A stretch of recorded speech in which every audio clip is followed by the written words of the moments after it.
صدر مملکت کا انتخاب، مردوں کے ساتھ ساتھ خواتین پارلیمنٹرین بھی خوشی خوشی پہنچی۔ رنگ برنگے ملبوسات زیب تن کیے خواتین پوری تیاری کے ساتھ آئیں اور اپنا حق رائے دہی استعمال کیا۔ صوبہ سندھ کے صحرائی علاقے نگر پارکر کے پسماندہ گاؤں سے تعلق رکھنے والی کرشنا کماری سب سے منفرد نظر آئیں، اپنے آپ کو خوب ثقافتی رنگ میں رنگا۔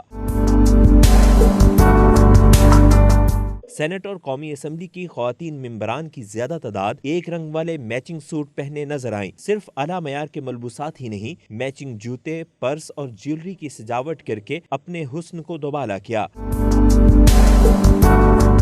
بختیار بھٹو اور آصفہ بھٹو بھی بھرپور تیاری کے ساتھ اپنے بھائی بلاول بھٹو کے ساتھ پارلیمنٹ ہاؤس پہنچی اور مہمان گیلری میں براجمان رہیں۔ خواتین پارلیمنٹرین نے صرف اپنی ہی سجاوٹ نہیں کی بلکہ چمچماتی اور قیمتی گاڑیوں میں آئیں۔ استقبال کے لیے ریڈ کارپٹ بچھائی گئی۔